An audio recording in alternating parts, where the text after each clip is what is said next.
Alrighty. Hello, everyone. Thank you for joining us today for our Conservation Careers series.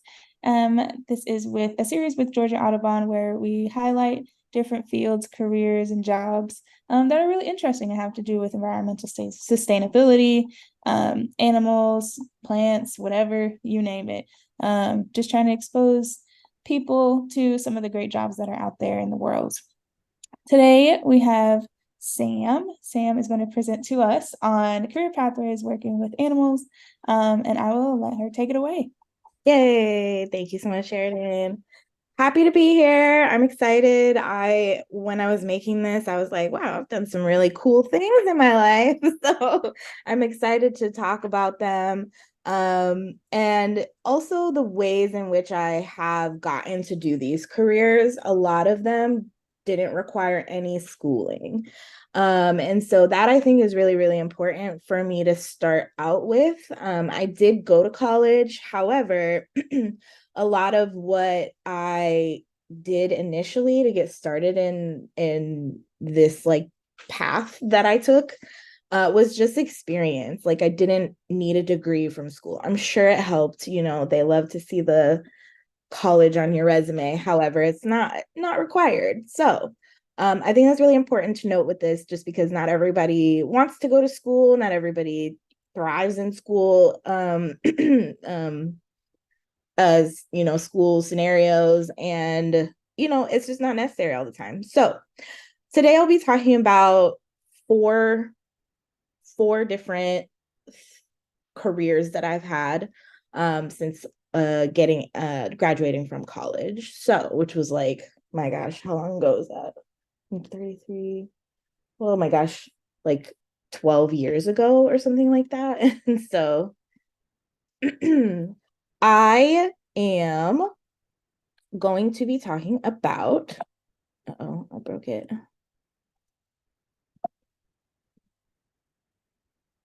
Wildlife rehabilitation, education animal programs, veterinary medicine, and starting your own business.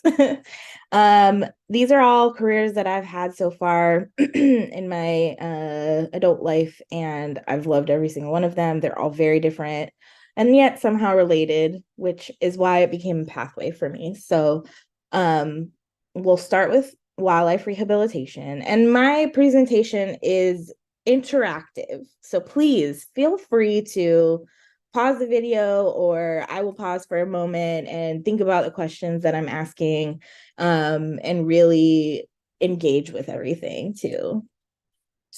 So in general, all of these fall under conservation careers, even the business that I have right now, which is what I will be talking about at the end, which is a birding outing business. And so if you're interested in conservation, and even if you're just interested in animals, these careers will fall under conservation, except for veterinary medicine. That's more domestic stuff like your cats and your dogs. However, veterinarians do work in wildlife rehabilitation. So if you're interested in both conservation and being a doctor, an animal doctor, you can do both. And so I think that a lot of people don't know that these careers exist. And so I'm so excited to get into talking about what is available out there. So I think we first need to start with the definition of conservation, right? And let's see here. Sorry, I'm getting distracted by all of the fun things that happen on Zoom. So the definition of conservation is specifically wildlife conservation. It aims to protect plant and animal species as the human population encroaches on their resources. So encroach meaning moves in, kind of takes over, invades their resources, being where they live, food they eat, waterways, all of those things that they depend on to survive. So this is a little video here. There may not be any sound, but that's okay. But it's just kind of depicting that in a little nutshell, in a cute little nutshell. We got some little, maybe some geese just trying to live their life. a little song sparrow, maybe, flying around. Uh-oh. Oh no. So, with development and again, increase in population, where are people going to go? So they're taking these trees down to make space for humans, but what that does is it destroys habitat. Technology has left them homeless. So basically, the whole video, all it does is show how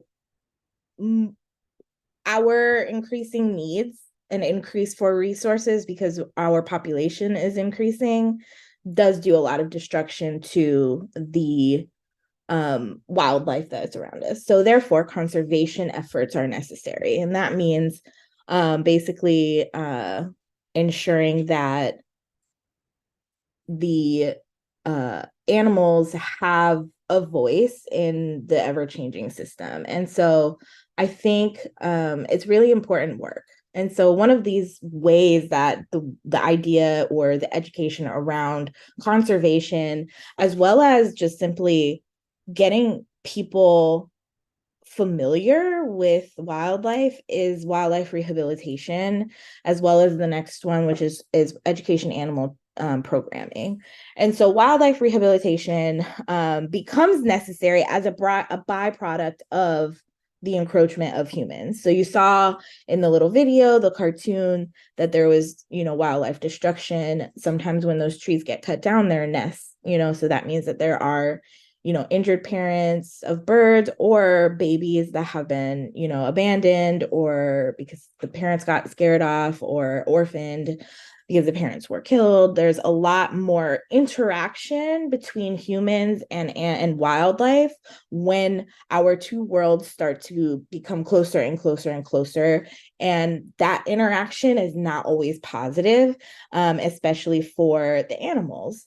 A lot of times they are injured by our technology, our cars, hit by cars. There's a lot of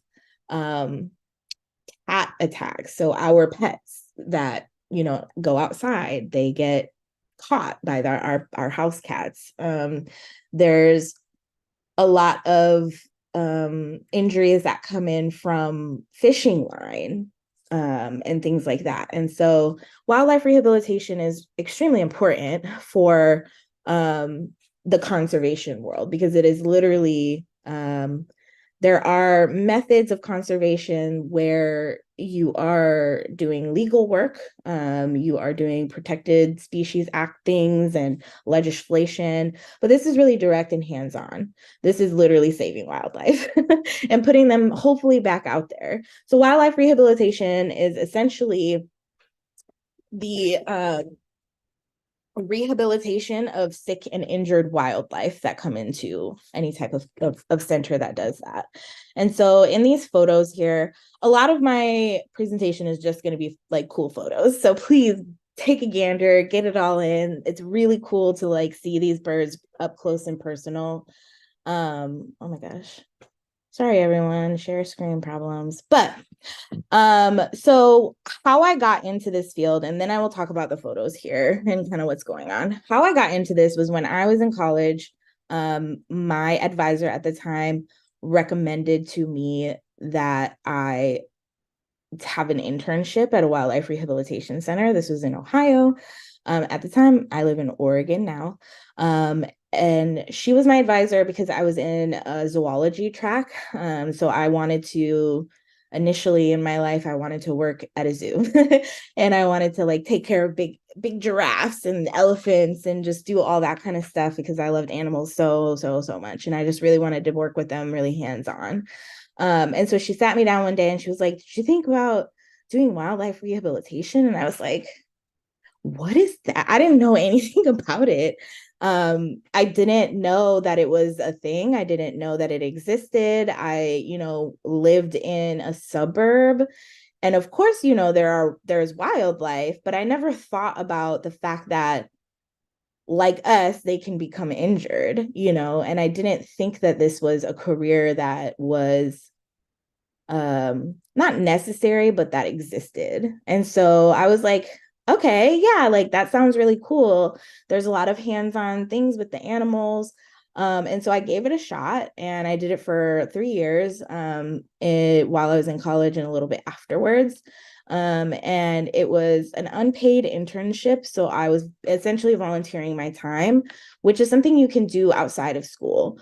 You can always volunteer your time in these kind of places. You might not initially be able to be so hands-on with the wildlife. It might involve more of the poop scooping, cleaning cages kind of situation, which if you want to work with animals, that is like 50% of your job anyway. So you got to get used to the poop, right? And so but it is a foot in the door if this is something that you do want to do.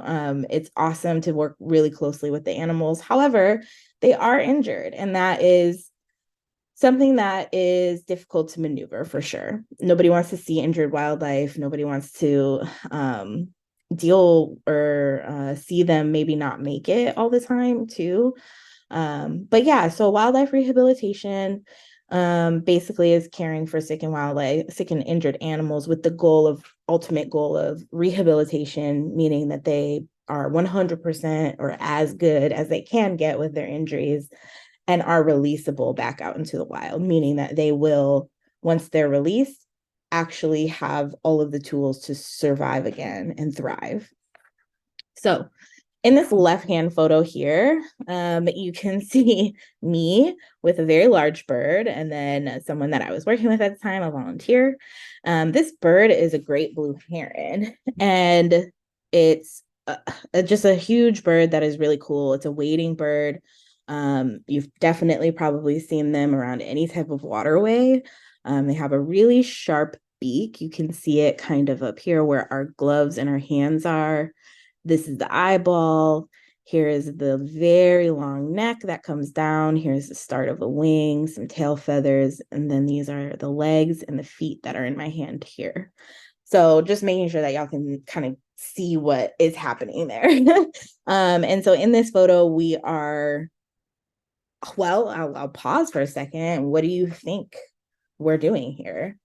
It's an injured bird. I don't really remember what happened to it, likely something with fishing line since they hang out at water. But right now we are doing something called force feeding. It sounds really bad. However, it's something that's necessary because in the wild, when we get wildlife in, they're not used to being in a cage and they sometimes will stop eating. So we have to force feed them in order to get them the nutrients to keep their strength up to heal from their injuries, right? So basically with herons, they eat fish and all we have to do is take a whole fish and kind of put it down their throat, and they have this natural design in their throat that it just kind of slides down and then they digest it and that's it. But this is a very great example of when you do get into a position where you are handling any of the animals or working with them closely, how close you get to work with them. You're literally holding them. And then this is also on here, the right-hand side. This is an injured red-tailed hawk. I don't remember the injury. Probably a wing injury, could be hit by a car. We see a lot of broken wings and head injuries and things like that. But I just thought this was a cool picture. Again, I have a glove on because they have these really long talons, and just another aspect of like how close you do get to work with these animals. The end goal ultimately is release. And so after you get an animal in and you go through all of the medical procedures, again, usually there is a veterinarian on staff, and then other people that are have experience in the animal medical field because there are injuries that need that expertise. My position was wildlife rehabilitation assistant, and so I wasn't necessarily doing all of the medical things, though I would do some things. A lot of my job entailed doing the intake of the animal and assessing injuries. So I had to learn that, which was really cool. And then building a plan for them and their hopefully inevitable release. However, the dark side of wildlife rehab is that there are way more deaths than releases. And that is definitely something that is really sad, just because certain injuries cannot be released. So a broken wing that's broken in a certain way that is not fixable, we cannot send that bird back out. They need to fly, right? In order to hunt or escape or whatever they need to do. They're a bird, they need their wings. And so extensive injuries aren't always savable. However, once they are, you're all fixed. Sometimes, especially for these larger animals, they hang out for months and months and months. Sometimes these eagles can be there for a year to make sure that they're fully strong enough again to go back out. Excuse me. And after all of that hard work that you're putting into these animals, the best thing in the world to do is to see them released.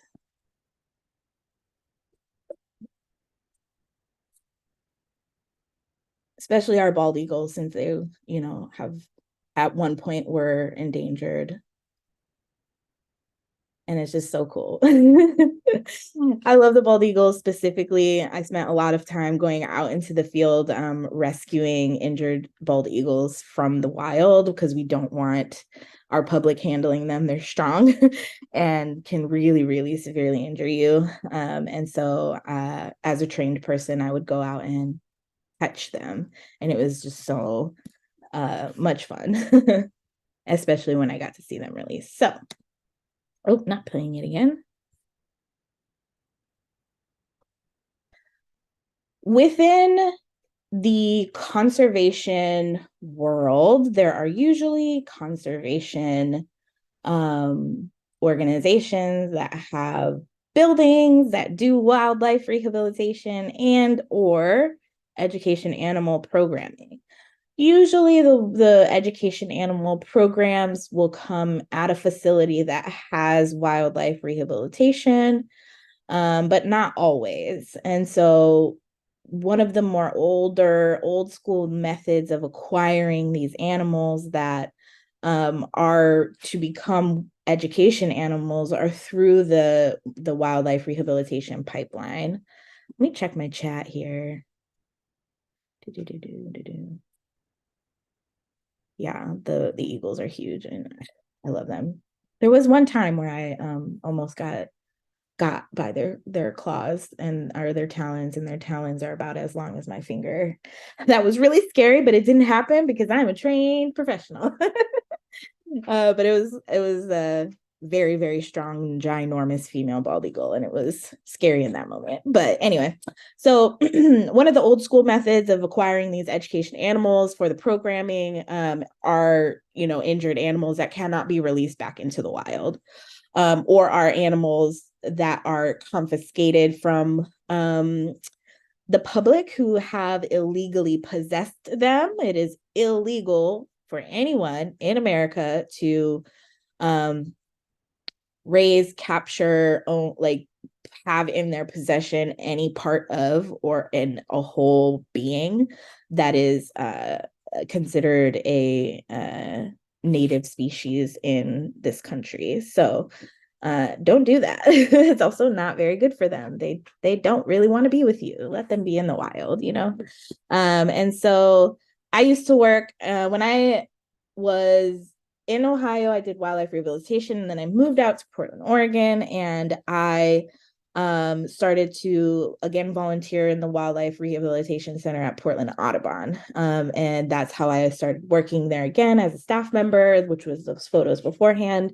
And then from there I was promoted to the education animal program coordinator, and so we had several birds that were part of our ambassador animal program that we used to go out to schools or public events or private events or just even around the building itself. That my job and those who also worked with these birds was to educate the public on conservation issues regarding each individual species or just collectively. Why is conservation important? Why are owls so cool? And just to get people the opportunity to get really close to them. Not everybody sees an owl every day. In fact, if you do, consider yourself lucky. They blend in, they camouflage, they're silent. They're very good at hiding. And so it's not common to be able to get very, very close to the birds that or nature or wildlife that you can see in your backyard. And so the goal is to get people excited about nature, about, whatever sparks someone to care about wildlife and our environment. That is what we want, because we want people to care about what's around us so that we work to conserve it, right? And that if people know and are empathetic towards or have a deep care for the nature around them, they're going to be more likely to help conserve it. So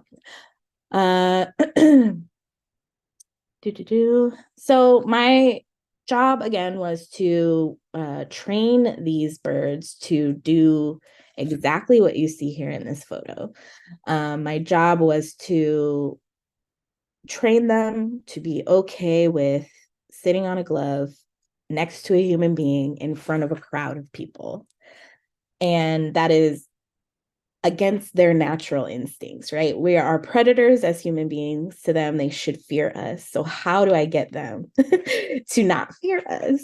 And so that is the hard part. That's the question. And it's a lot of patience. Woo! A lot of patience, a lot of cut up mice as reward, and a lot of deep understanding around what is training 101, what is behavior 101. And this was one of my favorite jobs. I remember I said that I wanted to work in a zoo, and this is as close as I got to it. So, no.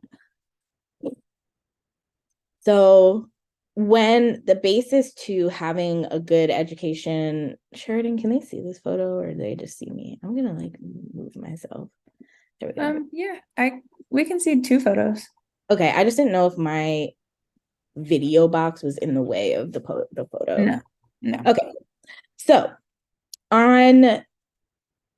basically my job was to make sure that these birds were comfortable with what their quote unquote job was, right? And so this requires a lot of attention to detail and a lot of understanding of basic bird behavior. And so as you can see on the left hand here, I'm working with Julio, the great horned owl, doing some training in her enclosure. And then on the right hand, the product of doing all of this training in her enclosure this is a very different bird. This is Xena, an American kestrel. But the product is that then they are comfortable with me. They trust me as their friend out there in the public, that the public isn't going to scare them, that they know that I essentially got their back, right? And so you see the little kids here blurred out here, and that was what we did. And so how did we get there? Gosh, I'm bad at this. Let me go backwards, actually. So I'm gonna minimize this and go into some videos that I had taken as the education animal program coordinator, of just some training videos that I was doing. So here I'm working with so I'm still going to continue to work with him in a positive way.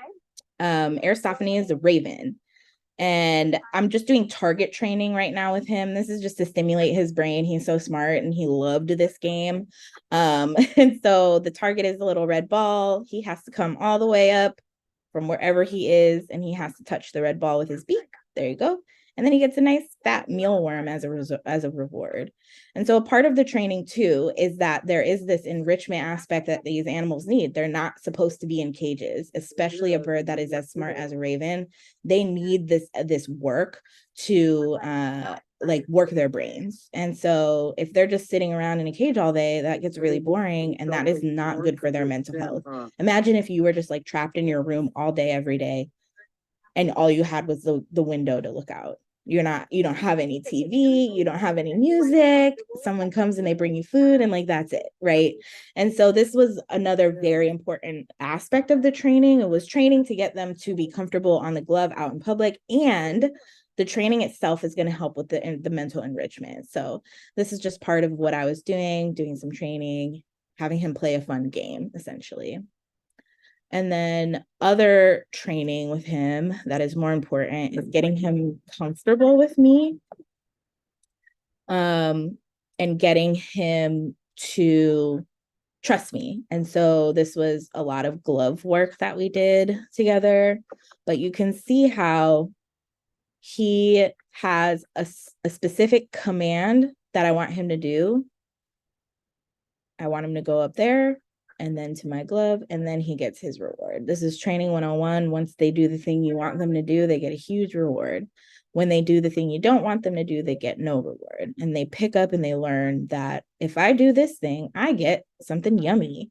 And then that builds a strong relationship with us. The more important aspect of this is that I'm not forcing him to do anything. He's making his choices to come to me. He doesn't have to. But if he wants to hear, he's like, I don't really want to come to your glove. I'm just going to fly around you. Now he gets his reward, right? And so what this does is this helps me to get him to come to me to then put him in a crate to then travel. But we work on all of the traveling and all that kind of stuff that can be scary in the enclosure as well. So that's Aristophanes, the raven. Very smart guy. And then Julio, actually, a very old great horned owl who had been at Portland Audubon for like 19 years or something like that. And she was kept as a baby. There's no injuries to her. She's just habituated to people. You can hear her baby noises. Adult owl or adult birds in captivity will make baby noises. They kind of never end up making adult sounds, which is cute. Yeah. But I'm just doing the same thing with Aristophanes. I'm asking her to move around the enclosure. With owls, you really got to be patient. I'm not forcing her. She goes, she gets her mouse piece. And right now I'm training weighing. We have to weigh them every day, make sure that they're at a good weight. Birds can lose weight rapidly, gain weight rapidly, and it's really bad for their health. So I'm not pushing. A lot of people think that with birds, you push up on their belly and that's what gets them to do the step up. And that's actually not good for them. It forces them into doing something instead of just asking her to step onto the glove without pushing on her. I don't need to do that. Patience again, friends. Patience is a virtue. And then we're doing some crate work here. So this is her travel carrier. So I want her to voluntarily go in there. And, if you've never seen an owl run on the ground, there you go. They're kind of goofy when they're not just flying and sitting in a tree. So I want her to go all the way in, turn around, and then she gets her reward, because once she turns around is in the position I want her to be in, then I'll close the door and then we can move. But we're just working on getting her comfortable with going in and out of the crate. So that's Julio. And then actually, those are the two that I want to show. Get out of here. So yeah, that is a wildlife or program, education animal program training.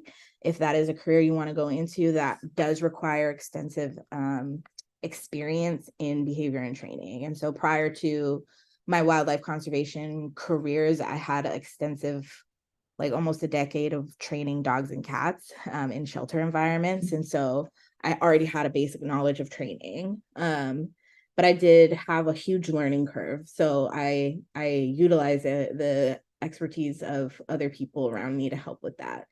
But a part of my job is to point out all the cool features about birds, the birds that I'm working with specifically. And so what I would do, one of my favorite things that I would do is I would take Xena, who is, again, an American kestrel. She is a falcon, and she is our smallest falcon in this country.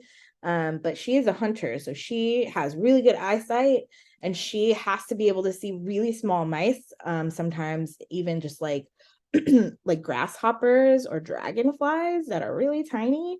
And she has to be able to see them, and she has to be able to see them without her vision breaking. And so my favorite thing was to kind of showcase the stillness of their heads. A lot of birds have this adaptation because they need to be able to focus, especially the predators, the carnivorous birds that are hunting.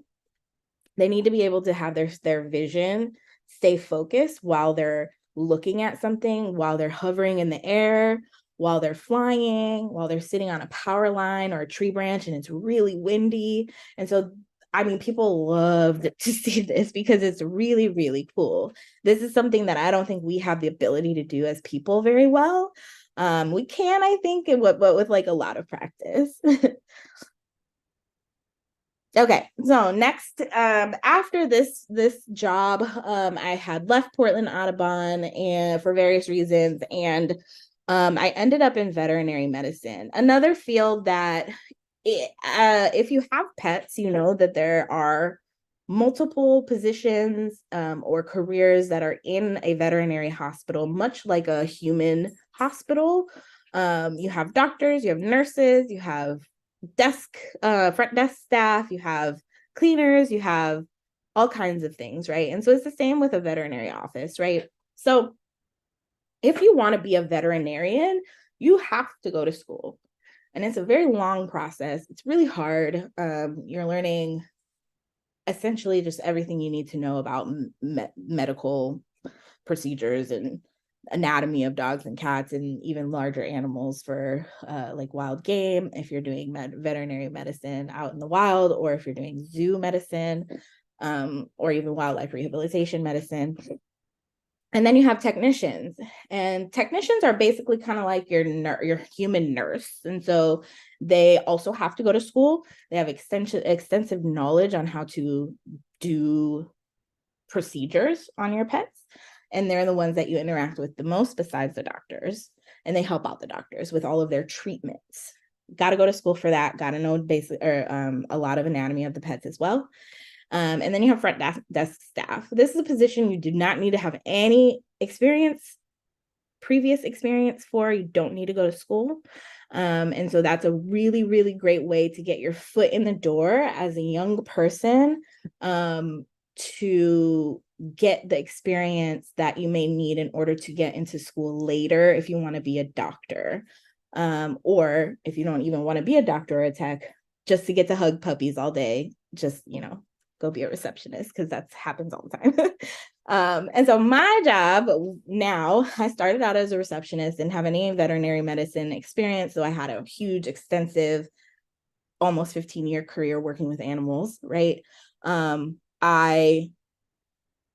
The learning curve of working in veterinary medicine was huge for me too. But I started out as a receptionist, and then I was promoted to doctor's assistant, which is not a position that is in every clinic. Our clinic has it because we have a lot of doctors, and we're also take emergencies and drop off appointments, and we're very high volume. So we have a lot of doctors on at one time. They need help, like with their schedules and keeping on track and their notes and all of that stuff. And that is my job.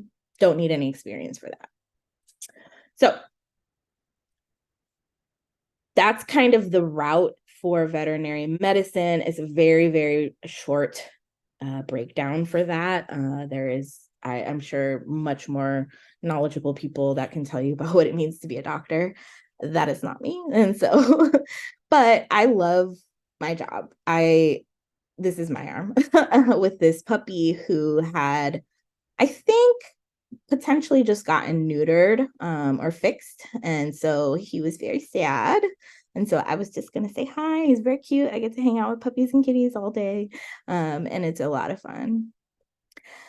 And a lot of math and a lot of biology. And you would think that as a doctor's assistant, I wouldn't need to know some stuff, but actually I got to know a lot of stuff because I talk to people all the time, and I have to know what the doctors are saying in their medical terms while I put it into terms or into words that the pet owners, pet parents can understand, that isn't just medical jargon, right?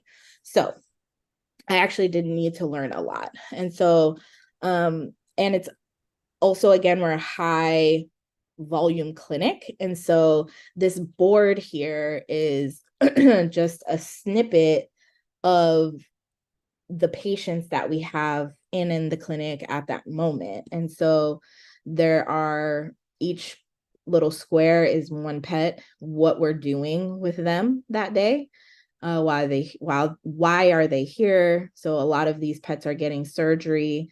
So you can kind of see here for Bree, there's some numbers with some words here. These are the drugs that she was going to get to induce anesthesia for a canine dental. So she was getting her teeth cleaned. And so that is all of this stuff I need to, after the doctors write it up here, it's my job to then make sure that it's in the patient's chart, that they're getting charged, you know, the pet parent will get charged accurately later. And then I come up with their treatment plan after everything is done based on what was performed. Did she get any teeth taken out? That's a big thing that happens. Well, what happens when you have teeth extracted? Doesn't feel good, so they got to go home with pain medications. How do you use this pain medication? There are stitches in there. What happens with that? And so I make all of that understandable for the pet parent so that they feel better when they take home their very sleepy and maybe painful dog later. Another thing that we do in terms of like the biology aspect, which is just really cool, is this is a dog here. You can see he is under sedation, not full anesthesia, but under sedation. So he's asleep and does not know what's going on. He ate something that he should not have eaten, which happens often. And so we are using a little tiny camera that's attached to the end of this black wire here. And it's called a scope. And we're looking for, it's called an endoscopy. We're looking for the thing that he ate, and that camera has little claws at the end. And if we can get it, we can pull it out. So that he doesn't have to go under a surgery to remove it that way, because it's not coming out the other end at this point, and he's very sick. So it's really cool stuff. Another thing, these are some doctors and certified veterinary technicians. So our one of our very experienced doctors here is pulling up some propofol to keep this patient who is under anesthesia down in anesthesia while they are performing a surgery. I blurred this out because I don't know who is squeamish, but I will tell you what's going on here. This is another doctor who is actually doing a leg amputation right now. So you can see this purple thing. So her hand is here. This purple thing is the dog's leg. This dog had an injury that was not healing. It was getting worse and worse. She couldn't use her leg. So the best thing to do was to take the leg. And she's great now. Her name is Gracie. She's thriving as a tripod and she loves it. So this is a fun little interactive game that we're going to do really quickly. A lot of times people have never seen x-rays before, and I love to show x-rays. This dog ate something, again, that it shouldn't have. And I just am going to pause to give you guys a second to see if you can see what it is. So the way x-rays work, try to look for it while I explain this. The way x-rays work is that they use some type of like wavelength light, I don't know, that goes through your body, through your skin, through your organs, but it picks up and takes photos of the most dense objects inside your body. The most dense objects are going to show up as white, and then the most kind of not dense or see-through or empty areas show up as black, or anything in between. So the more dense the object is, the more white it's going to be. So your bones are going to be the most dense objects in your body. So you can see here, this is the dog's spine. These little like lines are the ribs. And then there's muscle and organs that are, also dense, but not as dense as bone. And then the organs in here, this is the intestines and there's poop inside of it that I can see. This is the like cavity of the stomach as well. And so if we know that the most dense object is the most brightly white object in there, can you see the object? A nail is a great, great, great guess. And you're very close. It is right there. This is a sewing needle. How this dog found this needle, I don't know. Why it decided to eat it, I don't know.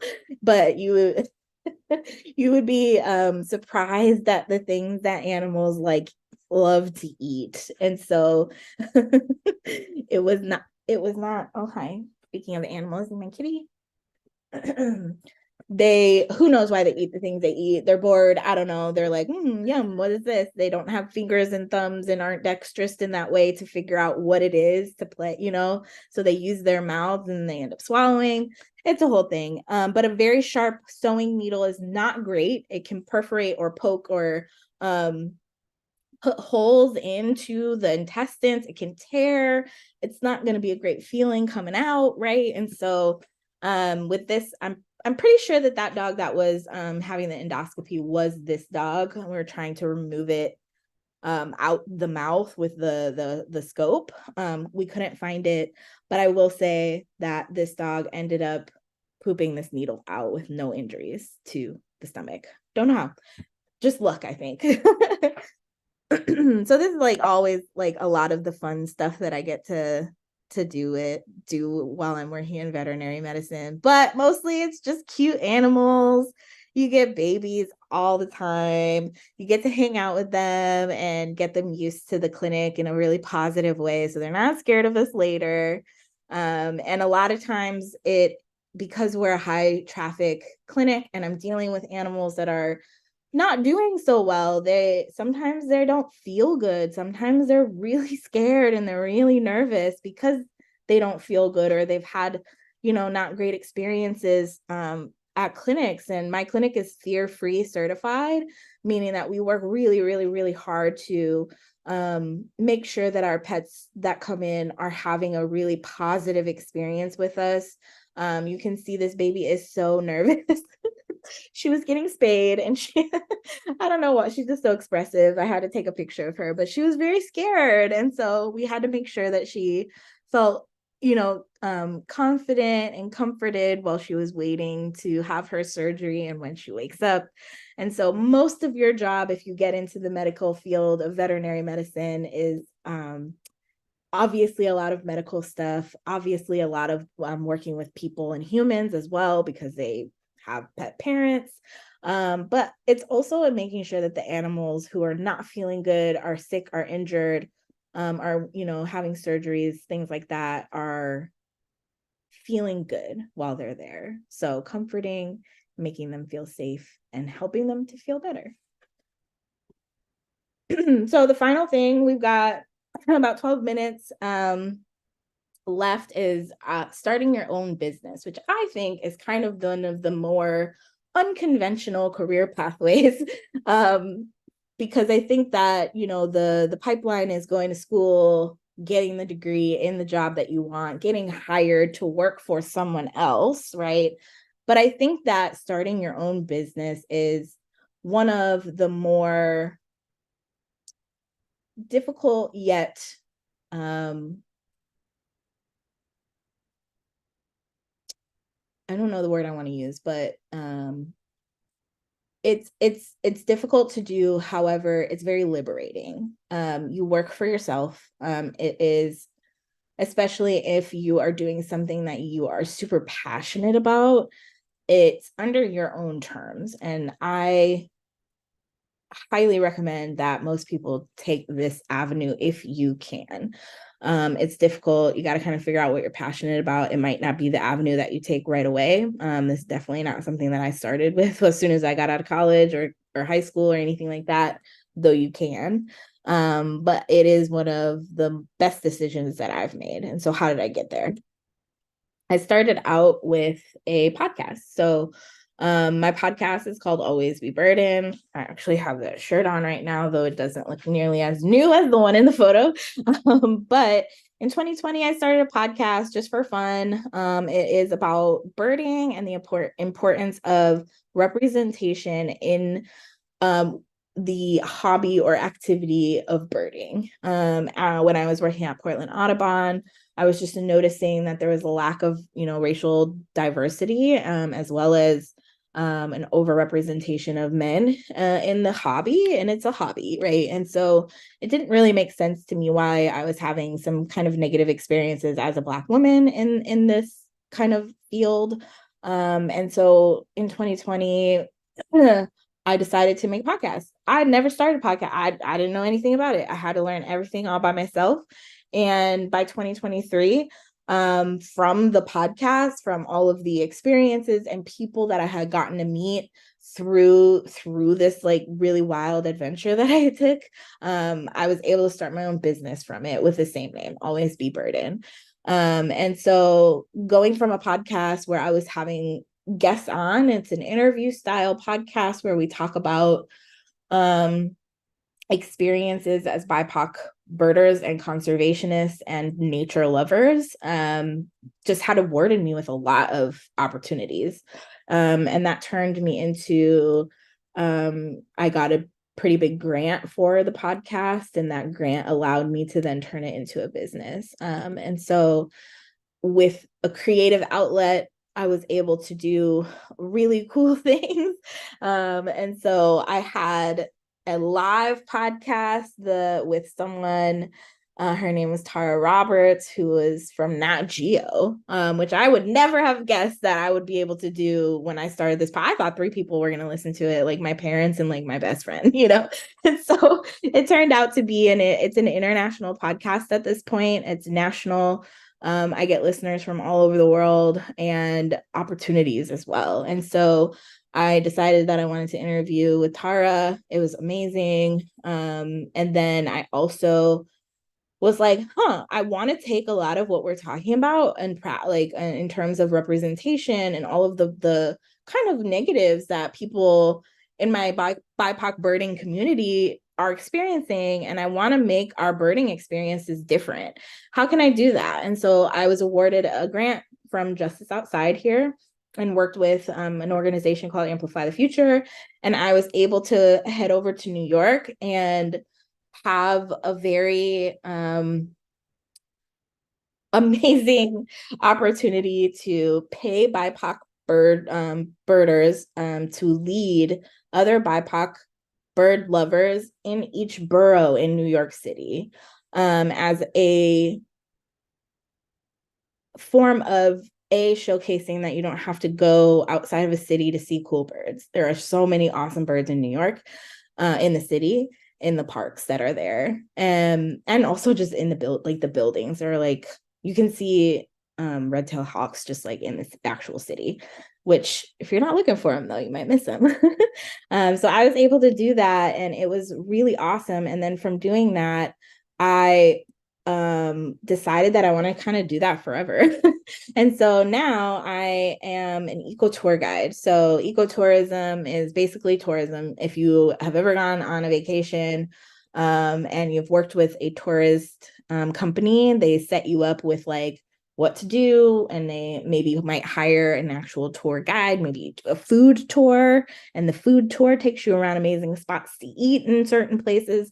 I'm an eco tour guide, so I take you to all the cool birding spots, and I take you out birding and teach you about birds and conservation, and have a super fun time. And that's what I do. That is what Always Be Burden LLC is. And so I'm just gonna quickly play this video that when I just want to showcase the opportunities that I've been awarded to from starting something that I was passionate about as just a podcast. So real quickly, and then after this, I think we'll just take questions. Oh, can we hear this? We can't hear it. We can't hear it. I was gonna say, do you want to just open the link in YouTube? Yeah, So first thing, and then it'll probably work. I forgot think the PowerPoint, so for bird. Okay. Oh, a bald eagle. Ah, is it good? Ah! Yeah, Oh, we're good. that's so cool. Oh, green herons. Oh my gosh, you just got a fish. If you would ask 5 years ago, would I be out birding and like looking for birds? I would have been like, no, no way. Like I had no interest in them. Really cool bird. Common yellow throat female right there. So whenever I'm like going out doing some activity outside, I have a pair of binoculars with me. I basically bird all the time. Well, hummingbird. I've been an animal girl for my entire life. I got into birding pretty young. I am a baby birder. Have been birding for like 2 years. Been bird watching about 15 years. I love American crows. I have them tattooed on my body because I love them so much. My first tattoo ever was of a tufted puffin. I remember looking through books and then seeing a tufted titmouse in a tree and going, I know exactly what that bird species is. And that was like worlds aligning, montages of birds flying. That was the moment that triggered that spark.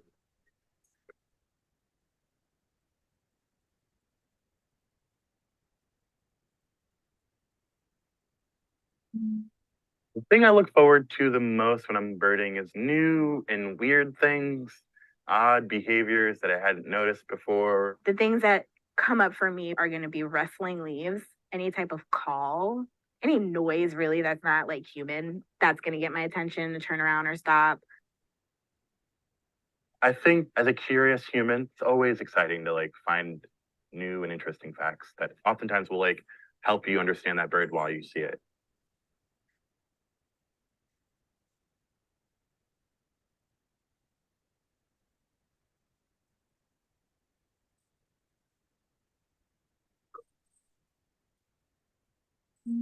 Birding is for every single person in the world. I think creating community around it is really important. Creating those groups and safe places allows people to like feel like themselves, and often in that you can connect to nature a lot easier. There's not a spot in Oregon that's like devoid of birding. Portland is just incredible no matter where you go, and there's always these like specialty birds in these pockets of Oregon. I look forward to being able to be out of that like mentality and that like space in my head that's like stressed, where I can just like be outside and really not think about anything but birds. I'm still learning so much. I still get surprised often while I'm birding, and I think that is like something I didn't expect.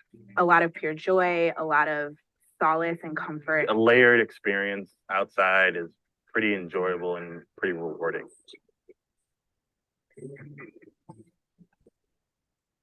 All right.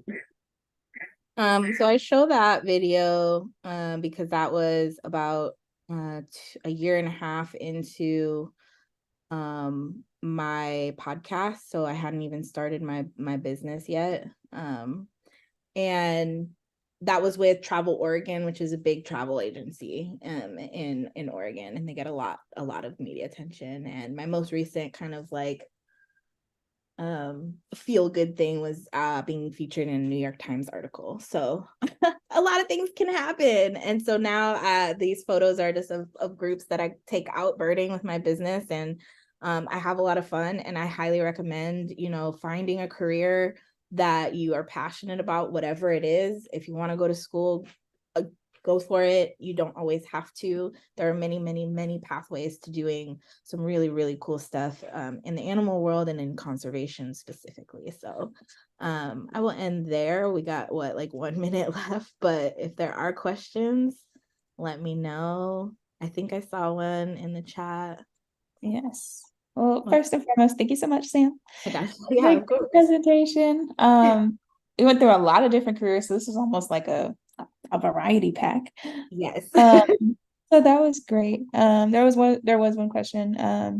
What has been your favorite place to go to eco tour? Yeah, so my business is really new. I have a lot of destinations in my mind. My favorite, even just before I was even a business, is always going to be New York City, because I just loved every part of it. I love New York. It was my first time there. I met amazing people, and I like can't wait to go back. But in terms of like wildlife places, there's actually a desert in Oregon, and it's called Malheur Wildlife Refuge, and I took some folks out camping and birding there a couple months ago, and that is just like one of my favorite places to bird ever. It's just so beautiful there. So definitely Malheur Wildlife Reservation Refugee. Cool. Yeah. Kiana, I was gonna say we'll probably do one more question. Kiana, if you do have one, go ahead. If you don't, I do have one also. I guess maybe the only question that I have, because you were talking about weird things you found in dogs. So I wanted to ask, what's the weirdest thing that you found in a dog and in a cat? So it's not necessarily weird, but it's really common is socks. Like dogs Yeah. love to eat socks whole, and it's usually like Labradors that like love to just down the sock, and it's really bad for them. And then in a cat, cats don't really eat weird things, but I think if they do, they're more prone to eating like hair ties because they're like playing with it. Yeah. Or like plant ingestion, which isn't foreign body stuff, but it's really bad for them sometimes. So we haven't gotten too many wild things, but you'd be surprised how many times something has come in for eating something it shouldn't have. So Nice. Well, cool. Well, thank you so much. For all of those tuning in, please check out some of the rest of the Conservation Careers series videos, as well as signing up for the ones that are coming up on our website, georgiaaudubon.org. And yeah, we'll see you all next time. Right. See you next time. Bye. bye.